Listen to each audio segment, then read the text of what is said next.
Hello, ladies and gentlemen. This is Sanford Khan, economic consultant and business author. The title of this presentation is What is the Fatal Disease of Republics? The United States is a constitutional republic. Going through history, what has led to the downfall of republics? When I was a kid, I remember in elementary school, we had a music teacher that came in once a week. And one of the songs we always sang was God Bless America. Hopefully God does bless America, but God will not save us from our own folly. So what is the fatal disease of republics? I like to read something from, I usually don't like to read when I'm doing a video, but I want to get this correct. So I want to read this from Wendell Phillips. Wendell Phillips was a lawyer, historian, abolitionist that lived in the 1800s, I think early 1800s. He died in the 1870s. He was born around 1811. He died in the mid 1870s. A well-educated man. And he wrote this. He studied history. So I want to get this straight by reading it. Debt. This is from Wendell Phillips. Debt, D-E-B-T, is the fatal disease of republics.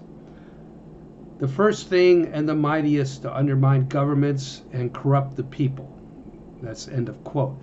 How does it corrupt the people? The people feel that there's a free lunch by going more and more into debt. Does this sound familiar with what is happening not only in the United States but into other countries also? But I'm speaking about the United States. I'd like to continue with something I wrote. When the debt levels of government get exceptionally large, over 100% of GDP, it starts to act like a brake on economic growth. Taxes will eventually have to be raised to service the debt and fund the excessive spending that leads to higher debt levels. Raising taxes puts downward pressure on economic growth and makes the debt burden that much worse. You start to go into a debt-death spiral. I have to say that very slowly. The debt becomes unsustainable.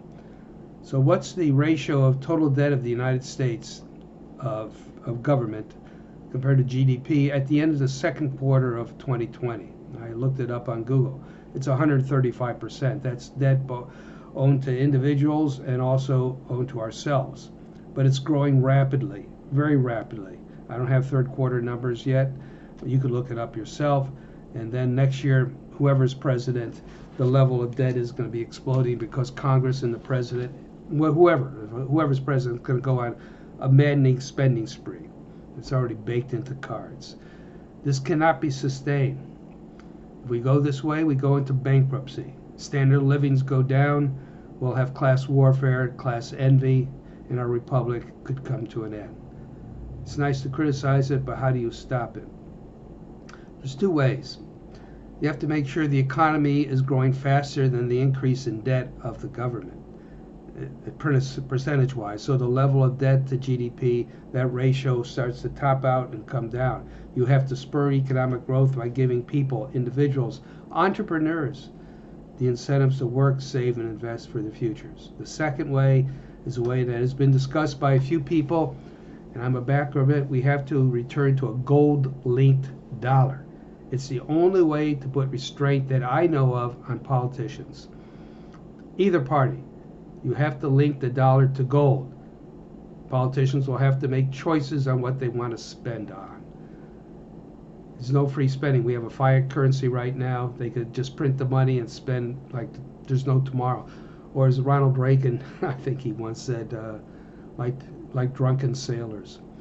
Anyways, I spoke too long. I'd appreciate if you could pass this video on to other people that you know and subscribe to my YouTube channel. For all of us, a secure future lies in economic growth. Be well and be healthy. Take care now.